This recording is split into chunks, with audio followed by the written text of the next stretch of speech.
Encontramos la palabra de Dios en Juan, capítulo 12, del versículo 27 al versículo 33. Y dice así la palabra de Dios: Ahora está turbada mi alma. ¿Y qué diré?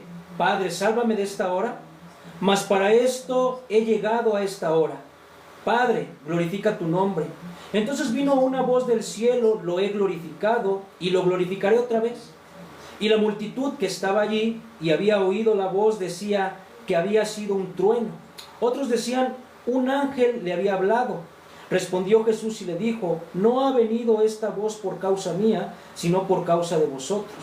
Ahora es el juicio de este mundo, ahora el príncipe de este mundo será echado fuera, y yo, si fuere levantado de la tierra, a todos atraeré a mí mismo.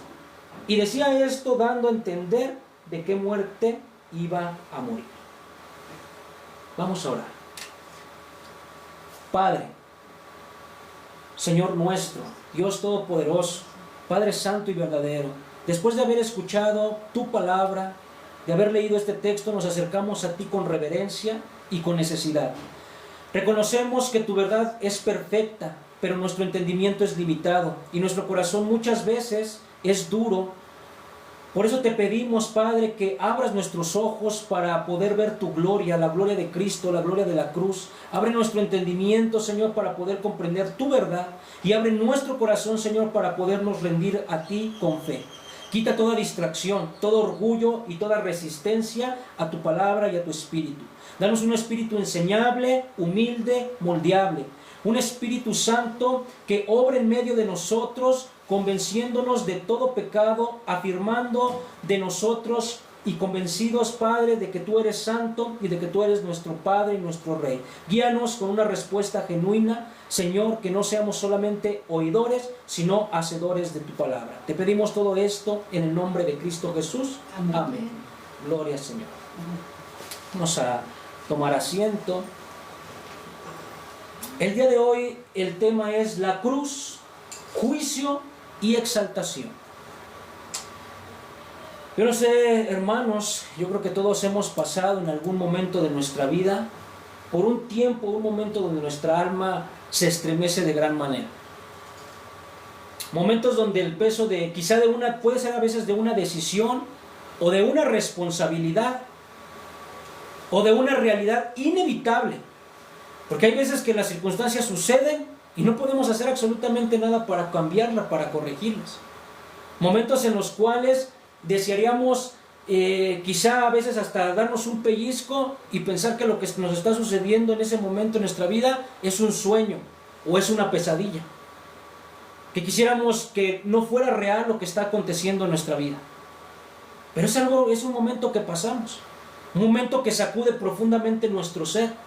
Un momento de desequilibrio, un momento de angustia tan grande que no sabemos qué hacer, no sabemos a quién acudir. ¿Han pasado alguna vez por algún momento así? Pero ¿saben cuál es lo impresionante, iglesia? Que aunque todos y cada uno de nosotros, a veces algunos en una cuestión mayor, ¿no? A veces vemos calamidades o cosas que le suceden a las personas que dijéramos, no quisiera estar en su zapato de esa persona por lo que está pasando o que ha pasado en su vida. Cada vida es diferente. Pero aún así, aunque nosotros viéramos con una imagen a una persona que le ha pasado de todo, yo creo que muchos cuando leemos y nos acercamos al texto de Job y vemos todo lo que le pasó a Job, nosotros desearíamos que nada de lo que le pasó a Job nos pasara en nuestra vida. Pero aún así, este texto que acabamos de leer nos enseña que aún así, en esta tierra no ha habido otro ser humano experimentado una angustia como la que el mismo texto nos está narrando. La angustia que estaba pasando y experimentando nuestro Señor Jesucristo. Aquí no simplemente, iglesia, está hablando de un temor a la muerte, porque sabía que era lo que le iba a pasar, la muerte. Ni al dolor físico que sabía que le iba a ocurrir al ir a la cruz. No, es el peso del juicio de Dios sobre el pecado de la humanidad. Esa es la angustia que el Señor está pasando. Aquí lo que estamos viendo en este texto y que vamos a ver en este momento es a un mártir. ¿Recuerdan esa confesión que el mismo profeta Juan el Bautista hizo en el capítulo 1, versículo 29? Aquí lo que estamos viendo es al Cordero de Dios que quita el pecado del mundo. Eso es lo que vamos a ver. Fíjense cómo este pasaje no solamente nos va a hacer ver esa angustia que tuvo nuestro Señor Jesucristo, sino que también nos va a abrir la ventana para poder entender y ver la perspectiva divina de lo que significa la cruz. Porque en la cruz vamos a poder ver su angustia, la angustia de Jesús. Pero aparte de su angustia vamos a poder ver su obediencia, más allá de la angustia. Y aparte de su obediencia vamos a poder ver su victoria. Para eso vamos al primer versículo del texto. Dice en el versículo 27, ahora está turbada mi alma. ¿Y qué diré? Padre, sálvame de esta hora. Mas para esto ha llegado a esta hora. Fíjense cómo aquí Jesús comienza diciendo, mi alma está turbada. Recuerdan que en el versículo anterior Jesús decía, a todo aquel que me sirve, ¿verdad?, tendrá que morir a sí mismo y tendrá que ir a donde yo voy. Jesús ponía los pasos, decía, a donde yo vaya, ahí a todo aquel que me sirve estará conmigo. Pero inmediatamente después de decir esas palabras, ahora dice, mi alma está turbada. Fíjense lo que decía en el 26. Si alguno me sirve, sígame, y donde yo estuviera, allí también estará mi servidor. Si alguno me sirviere, mi Padre lo honrará. Y después dice, ahora está turbada mi alma. Hermanos, a veces sin la revelación del Espíritu Santo, muchas veces podríamos caer, y pasó en aquel momento con los judíos. Veían a un líder, veían a un rey, veían palabras de sabiduría, pero de repente también veían palabras en él que decía, es mi tiempo, es mi hora, voy a morir, tengo que morir, mi alma está turbada. ¿Qué pasa si tú tienes la imagen de un líder fuerte, pero de repente ese líder comienza a decir, ahora me siento angustiado, ahora me siento débil, ahora siento algo que está pasando en mi ser? A veces si vemos las cosas carnalmente, muy posiblemente nos haríamos a un lado, ¿verdad? O ya nos dejaríamos de seguir porque dijéramos, o sea, ¿qué está pasando aquí? Fue lo que le pasó a muchos judíos. Porque no andaban en el espíritu, andaban en la carne, no entendían lo que implicaba seguir a Cristo. No entendían las palabras que Jesús estaba hablando. Ahora, hermanos, aquí la palabra que nos pone turbada implica una agitación profunda, una conmoción interna. No es que está Cristo actuando, no es que Cristo está diciendo algo simbólico o algo superficial. No. De verdad hay algo que lo está estremeciendo por dentro. Hay una angustia real en él. Pero tú te podrías preguntar esta mañana, ¿por qué? ¿Por qué si Jesús, siendo, obviamente era hombre, pero Jesús es Dios, ¿por qué él tiene esa angustia? ¿Qué está pasando con él? Si es su voluntad hacer eso. ¿Saben por qué se sentía así en ese momento Jesús? Porque él sabe que está por beber la copa de la ira de Dios. De hecho, en Getsemaní, más adelante, cuando lleguemos, también vamos a ver eso, en Mateo, en el capítulo 26, 38 al 39, lo dice de esta manera. Entonces Jesús les dijo, mi alma está muy triste hasta la muerte. Quedaos aquí y velad conmigo. Estas palabras las dice antes de ser apresado. En el 39, yendo un poco adelante, se postró sobre su rostro, orando y diciendo, Padre mío, si es posible, pase de mí esta copa, pero no sea como yo quiero, sino como tú. ¿Por qué hace referencia a una copa?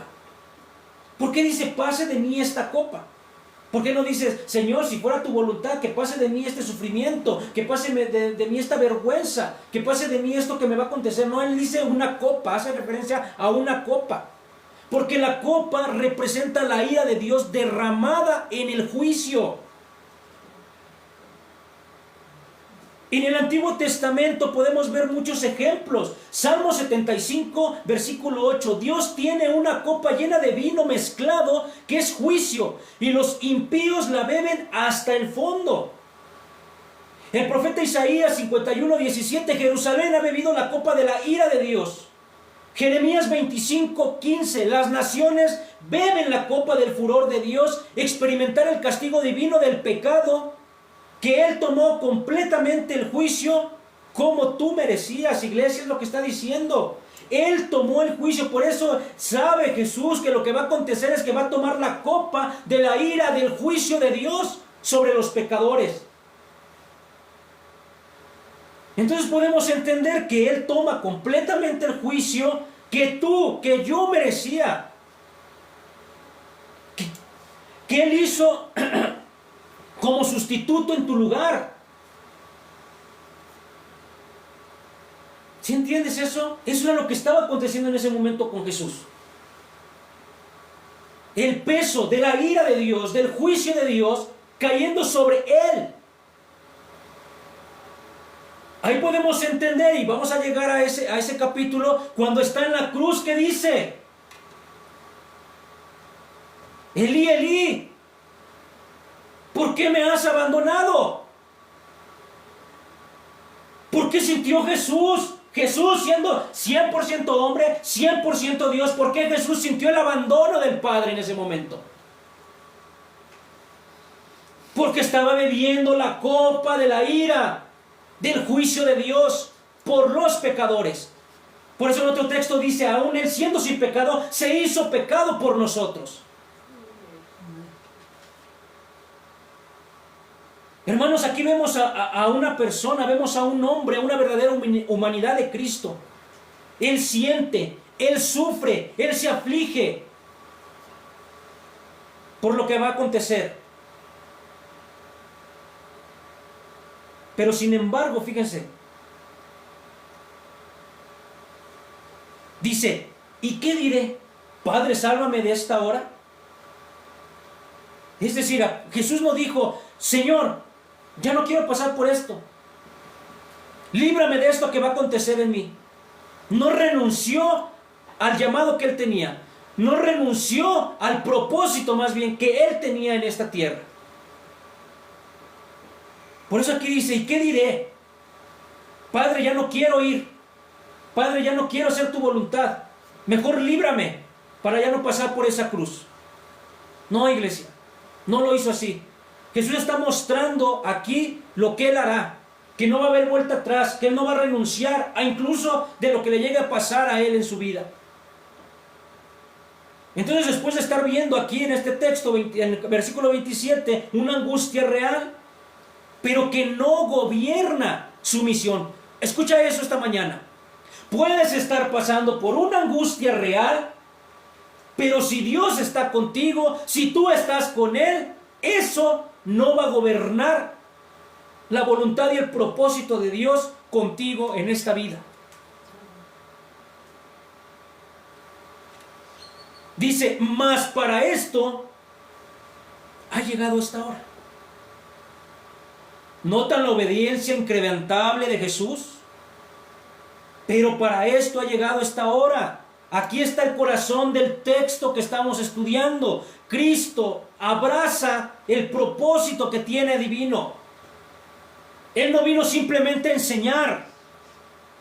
No vino solamente a sanar personas, a hacer milagros. No vino solamente a dar ejemplo. No vino a decir palabras de sabiduría nada más. Él vino con un propósito, y su propósito fue morir.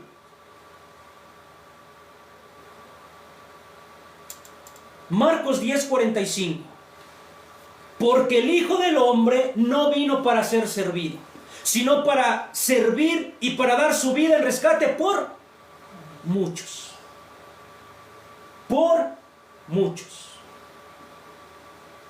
Nuevamente volvemos a ver aquí que la cruz no es un accidente. La cruz es el propósito eterno de Dios con la humanidad. Ahora nótese aquí en este texto, porque aquí dice, para dar su vida, para servir, perdón, y dar su vida en rescate por muchos. No dice por todos, dice por muchos. ¿Por qué nada más por muchos y no por todos? Exactamente, porque aquí nos muestra que no son todos. No es Cristo ya murió, ya estamos perdonados y ya no puedo creer en Él y voy a ser salvo, no. Es por muchos, porque son para los que creen. Porque así como Cristo hasta el último momento abrazó el propósito de la cruz, así el que cree en Él hasta el último momento tiene que abrazar a Jesús. No es hoy sí y mañana no. Hoy estoy feliz, me está yendo bien económicamente, me siento bien, hoy sí. Jesús te amo, Jesús te adoro, Jesús te exalto. Mañana viene la prueba, mañana viene la angustia, mañana viene la tribulación y entonces Jesús, ya no quiero nada contigo. Que aquí hemos visto varios ejemplos que nos ha puesto el apóstol Juan en el evangelio de mismo Juan, ¿verdad? Aquellos que decían sí creo y de repente me doy la vuelta y me voy. Señor, es que esas palabras son muy duras. ¿Quién puede soportarlas? ¿Quién te puede seguir así? Pero fíjense aquí lo grandioso que hace Jesús. Porque después de decir con sus propias palabras, confesar que se siente afligido, que se siente con angustia, miren lo que hace en el versículo siguiente, es el versículo 28. Padre, glorifica tu nombre. Y entonces vino una voz del cielo, lo he glorificado y lo glorificaré otra vez. Bendito y alabado sea el nombre del Señor. ¿Sabes qué hace Jesús después de sentirse afligido? Aquí te lo está diciendo el texto. Ora al Padre. ¿Sabes qué es lo que tendrías que hacer tú como cristiano cuando te sientes afligido, cuando te sientes cansado, cuando te sientes desilusionado, cuando te sientes con una aflicción en tu corazón? ¿Sabes qué es lo que tienes que hacer? Irme a tirar a la cama, dormirme, ir a tomarme unas cervezas para que se me pase lo angustiado, tomarme un cigarro para los nervios, drogarme para que me sienta feliz, orar al Padre.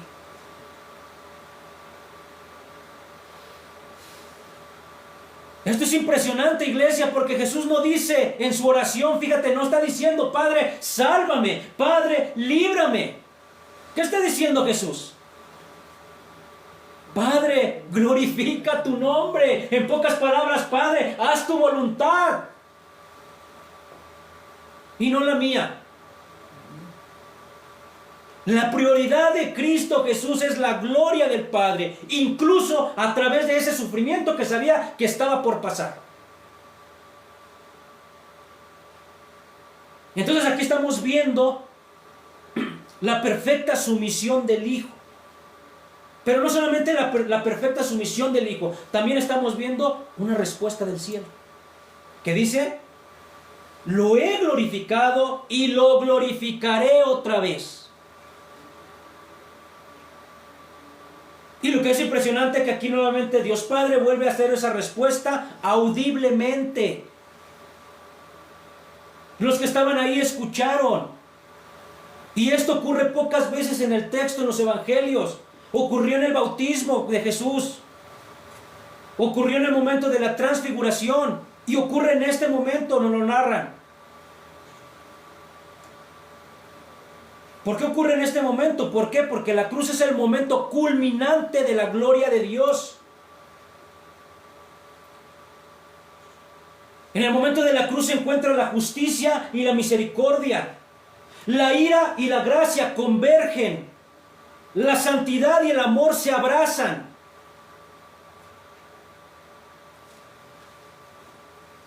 Y es algo bien curioso, hermanos. Les voy a decir que es algo que se me hace bien curioso aquí. Que aquí vemos que solamente 3 veces Dios Padre habla audiblemente, marcando tiempos extraordinarios, señales extraordinarias en el ministerio de Jesús. Pero actualmente hay muchos líderes, pastores, que dicen que Jesús les habla audiblemente todos los días, hasta en el baño, en la regadera, en todos lados. Escuchan la voz de Dios. No, es que el Señor me dijo. No, es que yo escuché su voz claramente.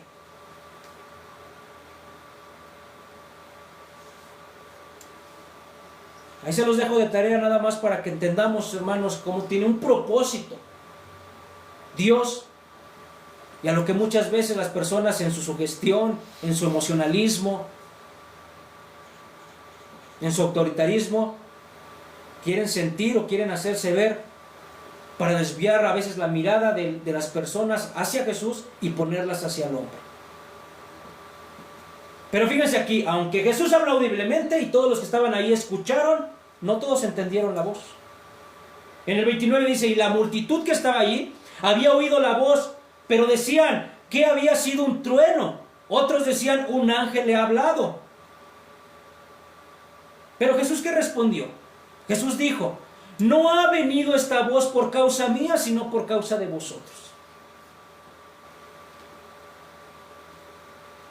¿Entienden cómo las personas, aunque escucharon la voz, no entendieron? Fue un estruendo, fue un tronido de un trueno. Otros, fue un ángel. Y no dudo que por ahí, aunque no lo dice el texto, no dudo que por ahí hay algunas personas que hayan dicho, fue un demonio, fue otra cosa lo que habló. O es magia, o es porque lo tildaban a Jesús de brujo, que hacía brujería. ¿Por qué, hermanos? El apóstol Pablo ya lo ha mencionado, 1 Corintios 2:14, el hombre natural no discierne las cosas de Dios. El hombre natural no acepta las cosas del Espíritu de Dios. Así lo escuche, así lo vea, se va a negar. Por eso Jesús en el 30 les declara, no ha venido esta voz por causa mía. ¿Qué quiere decir? Él ya no necesitaba ser más exaltado por Dios. Aunque Dios aquí le dice, lo he hecho y lo volveré a hacer. Pero no era por causa en ese momento de Jesús, sino por ellos, para que ellos entendieran que quién era el que iba a ser exaltado, quién era el Hijo de Dios. Pero más sin embargo, aunque lo escucharon, aunque lo vieron, aunque Dios mismo audiblemente volvió a dar testimonio de Jesús públicamente, el corazón de ellos estaba endurecido. Y cuando un corazón está endurecido, aún viendo las pruebas, las va a querer negar.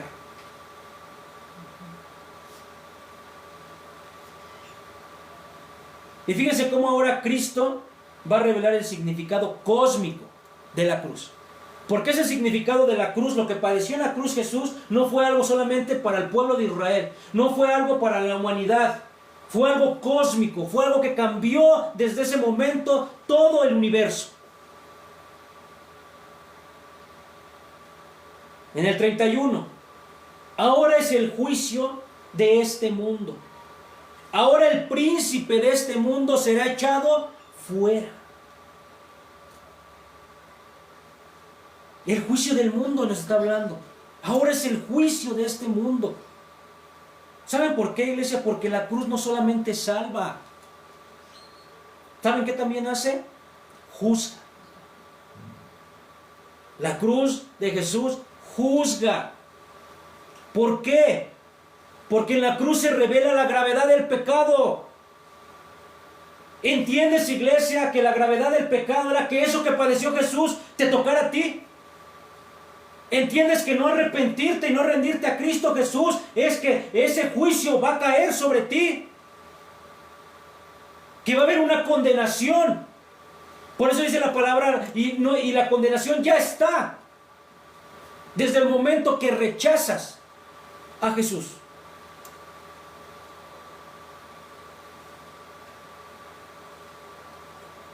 Se manifiesta también la justicia de Dios.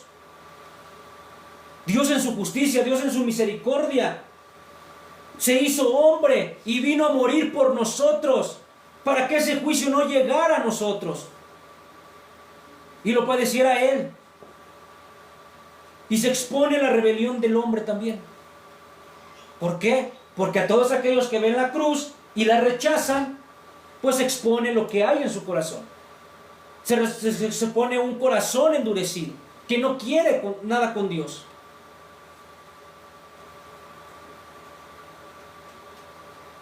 Date cuenta, hermano, hay muchos, y actualmente por los medios de comunicación lo puedes ver. Hay muchas personas que se saben la Biblia, pero cuando ellos se acercan a leer la Biblia, lo único que ven aquí son pruebas de que esto, según para ellos, no existe. Y conocen mucho la Biblia. Pero hay otros que vienen a Cristo, que creen en Cristo, y cuando vienen a la Biblia, ven todo lo contrario. Ven prueba de que Jesús existe, de que Jesús fue real, de que lo que hizo Jesús fue cierto. ¿Por qué dos personas leyendo el mismo libro, tienen dos ideas diferentes? Porque es fácil. Porque uno está con el corazón endurecido y no puede entender las cosas del Espíritu de Dios, y el otro está con el corazón rendido a Cristo y puede entender las cosas que son del Espíritu de Dios. Esa es la diferencia.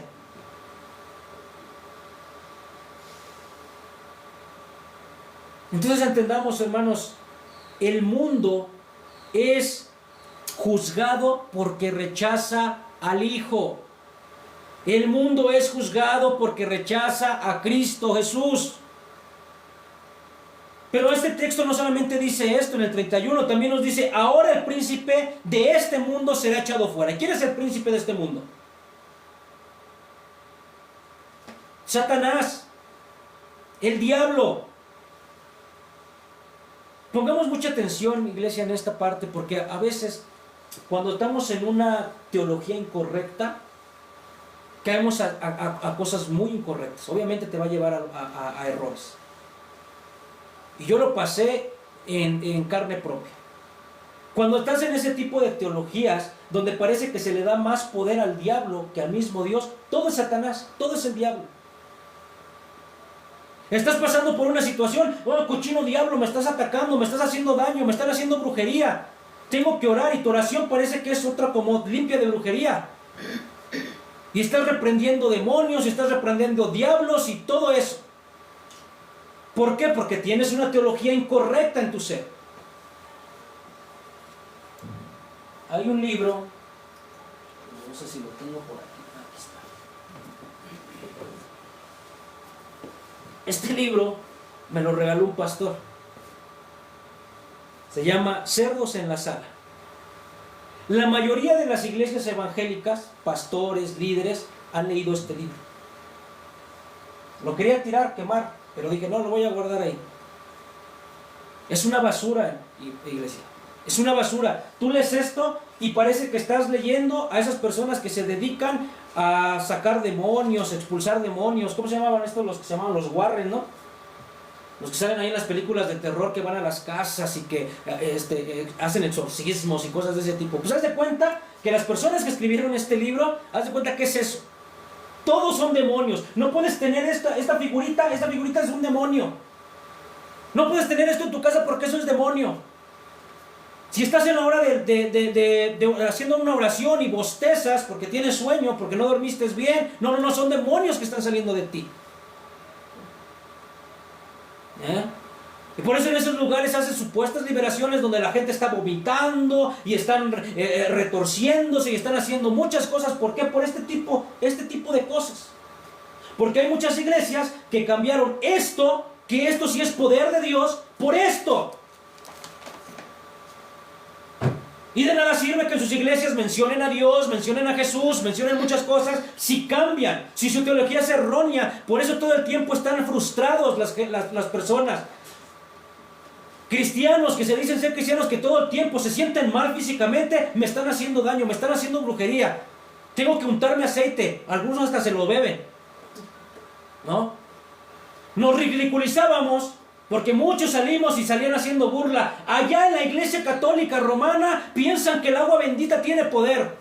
Y llegan a las iglesias evangélicas y sienten que el aceite tiene poder. ¿Cuál es la diferencia? Ninguna. No hay ninguna diferencia. Hermanos, somos cristianos, no ocultistas, no hechiceros, no místicos. Ese es el problema de cuando no entendemos la palabra de Dios. Ese es el problema. Cualquier cristiano, fíjense, como una teología primaria de cualquier cristiano, debes de entender qué significa la cruz. Porque hay muchas iglesias que hasta quitaron. No, es prohibidísimo que pongas en tu iglesia una cruz. ¿Saben por qué los primeros cristianos siempre ponían una cruz, representaban una cruz? Porque, iglesia, la cruz para nosotros como cristianos representa mucho, representa todo. Todo lo que Cristo Jesús vino a hacer por nosotros. Entonces esta mañana quiero que entiendas algo. Primero, ¿por qué menciona aquí Jesús a Satanás? Ahora el príncipe de este mundo será echado fuera. ¿Por qué, iglesia? Porque Satanás parece vencer en la cruz. Satanás, cuando llevaron a Cristo Jesús y lo levantaron en la cruz y lo mataron, Satanás dijo, se murió aquel que vino a defenderlos. Pero en realidad, ¿saben qué sucedió? Colosenses 2:15 nos lo dice claramente. Y despojando a los principados y a las potestades, los exhibió públicamente, triunfando sobre ellos en la cruz. Públicamente, todos quedaron ahí expuestos. Porque pensaron que era la derrota de Jesús y no fue la derrota. La cruz fue la victoria de Jesús sobre de ellos. Sobre del pecado. ¿Qué significa entonces aquí cuando Jesús menciona? Significa que Satanás pierde su poder acusador. No quiere decir que Satanás ya no te va a acusar, porque ese es acusador desde el principio. Cuando tú cometes un pecado, ese es el primero que te está acusando porque estás pecando. Él va a seguir siendo un acusador. Pero si tú crees en Cristo, Él va a perder el dominio. Te puede acusar, sí, pero ya no te puede condenar. Ya perdió ese dominio. Ha quedado quebrado. Su derrota es asegurada. Su juicio ya está hecho. Ya fue decretado el juicio de Satanás. Y todo esto ocurrió en el momento de la cruz. Entonces, hermanos, ¿qué significa esto para nosotros? Si estás en Cristo, escucha esto, si estás en Cristo, Satanás puede acusarte, pero no puede condenarte. Llévatelo eso esta mañana. No puede condenarte. Porque la cruz ya respondió a toda acusación. La cruz es victoria. La cruz no es derrota. Pero esta victoria, hermanos, no solamente fue cósmica. Fue lo que pasó en el cosmos. También fue redentora. Vamos a ver. Y yo, si fuera levantado de la tierra, a todos atraeré a mí mismo. En el 32 nos habla de la exaltación del Hijo. Yo, si soy levantado de la tierra, atraeré a todos a mí mismo. ¿Recuerdan en qué momento dijo que tenía que ser necesario que fuera levantado? Cuando está en el capítulo 3, cuando está platicando con Nicodemo, ¿qué le dijo? Y así como en el desierto con Moisés fue necesario que se levantara esa serpiente, así es necesario que el Hijo de Dios sea levantado, hablando proféticamente, hablando de lo que iba a suceder. ¿En dónde? En la cruz. Iba a ser levantado. Pero también habla de una exaltación, porque no solamente fue lo que aconteció en la cruz, sino la exaltación fue cuando resucitó y fue levantado, exaltado, glorificado hacia los cielos. Y por eso el día de hoy reina a la diestra del Padre.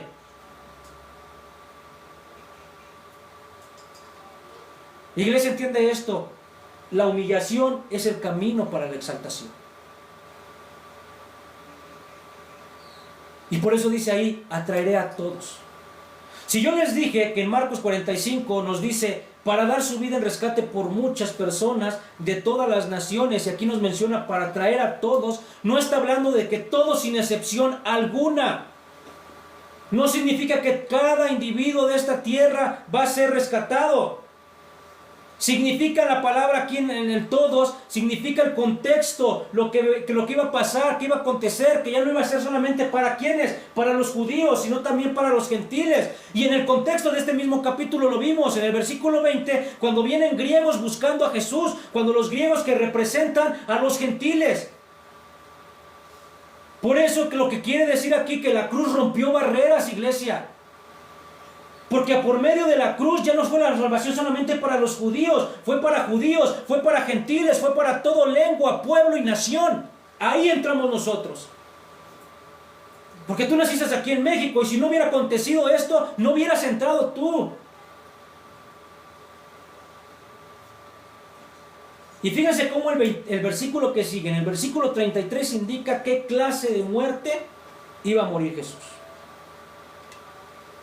Dice el apóstol Juan, y decía esto dando a entender de qué muerte iba a morir. Te pregunto, iglesia, ¿cuál era esa muerte? La muerte de cruz. Esa era la muerte que iba a acontecer. Juan no deja ninguna duda. Está hablando de la muerte de cruz. Está hablando de que Él iba a morir por nosotros. Sustituto. El único cordero. Ya se entiende la iglesia. Si Jesús se hubiera rehusado a la cruz, no hubiera habido redención. Nadie puede hacerlo. Nadie puede tomar ese lugar de Jesús. Absolutamente nadie. ¿Quién puede estar sin mancha? ¿Quién puede estar sin pecado para tomar el mismo lugar que Jesús? Nadie.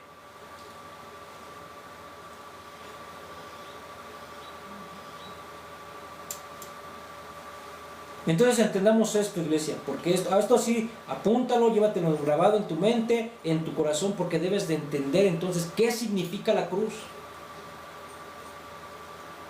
Iniciaba al principio diciendo cuántas veces no hemos pasado por circunstancias adversas, difíciles en nuestra vida. Quítate esa mala teología de tu cabeza de pensar que si estás en Cristo todo te debe de ir bien. Que si estás en Cristo entonces no puedes estar enfermo, entonces no puedes estar sin problemas económicos, entonces no puedes estar sin problemas familiares. Eso no dice el Evangelio, ese es otro Evangelio. Ese es el Evangelio de la prosperidad que se ha mezclado en muchas iglesias. Y ahí andan en las iglesias cargándoles, poniéndoles cargas a los pobres hermanos, diciéndoles, estás enfermo, es que entonces no estás creyendo, no estás teniendo la suficiente fe en Cristo Jesús. Porque Él ya murió y ya pagó por ti, ya todas las enfermedades se las llevó. Y ahí te ponen una losa. Tienes una enfermedad y ahí andas con tu losa cargándola en la espalda porque creo que no tengo suficiente fe. No, lo que tienes es una idea errónea del Evangelio verdadero. Porque el apóstol Pablo, el apóstol llamado a los gentiles, el que hizo su misión más grande, cargaba un aguijón. Entonces, ¿que el apóstol Pablo tampoco no tenía suficiente fe?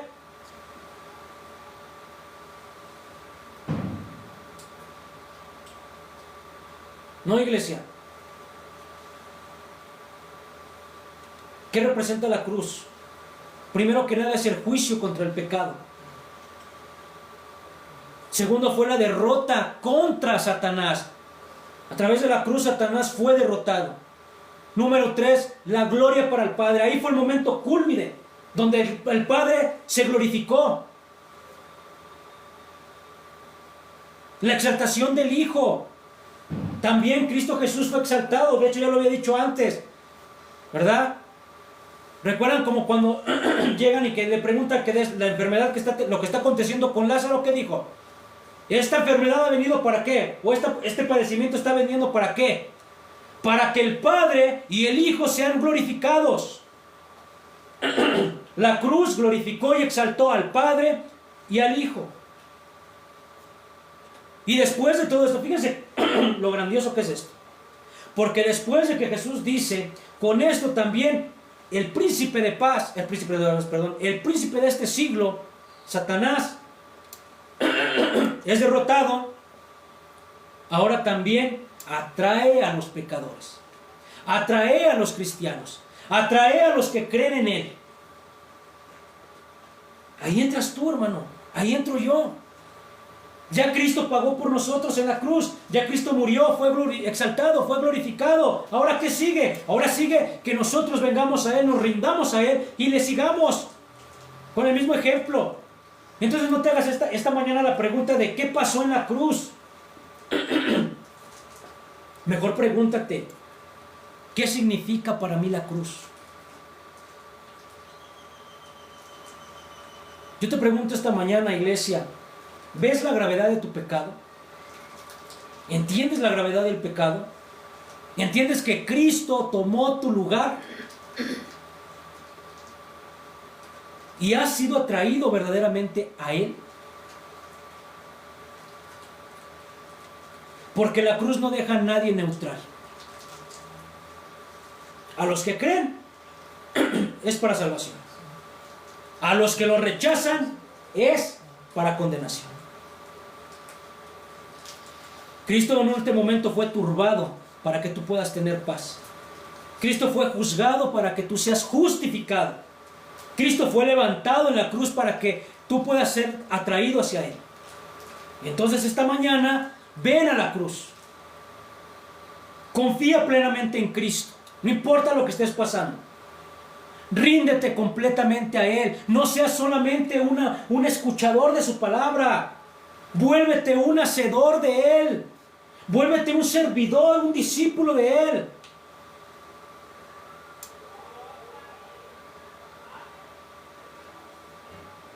Porque la cruz no solamente vemos la muerte, vemos juicio y vemos exaltación.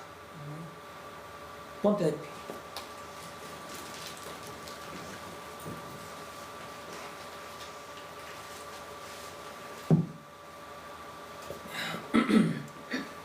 Vamos a orar. Ahí donde estás, cierra tus ojos. Señor Dios Todopoderoso, Padre Santo y Justo, hoy hemos contemplado la gloria de la cruz, donde tu Hijo fue turbado pero no retrocedió, donde fue juzgado para que nosotros fuéramos perdonados, donde fue levantado para traernos, Señor, a ti. Te damos gracias porque Jesucristo, por Él, Señor, y por esa obediencia perfecta que tuvo, por su amor sacrificial y por la victoria que logró sobre el pecado y sobre la muerte. Te rogamos, Señor, que esta verdad no solo quede en nuestro entendimiento, sino que transforme nuestro corazón, transforme nuestra mente, que aquellos que aún no han venido a Cristo, que no han conocido a Cristo, sean hoy atraídos por el poder de tu cruz, que sea su pecado, se arrepientan sinceramente de Él y confíen únicamente en Jesús para salvación. Y que nosotros, Señor, como tu iglesia, haznos vivir a la luz de la cruz, con humildad, con gratitud, con una vida rendida a tu voluntad. Que todo lo que hagamos sea para tu gloria y para tu nombre. Y así como el Hijo pidió en aquella hora, así te lo pedimos, Señor, a ti. Que se haga siempre tu voluntad y no la nuestra. Que tu nombre sea glorificado, Señor, en nuestras vidas. Porque hoy quizá estamos pasando por luchas.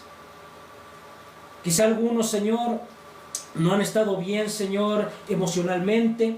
Algunos, Señor, no han estado bien físicamente.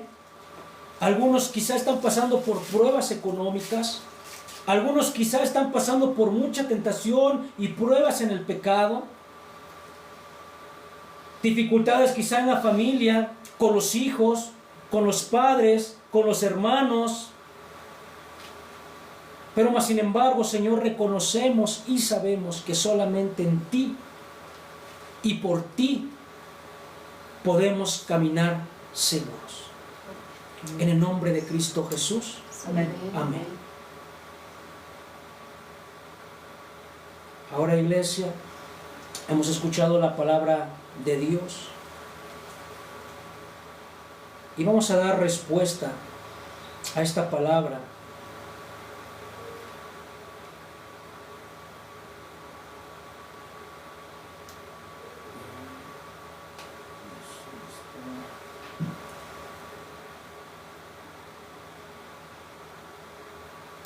Vamos a dar respuesta a esta palabra, pero antes, si me pueden ayudar a apagar el otro teléfono, se los agradezco.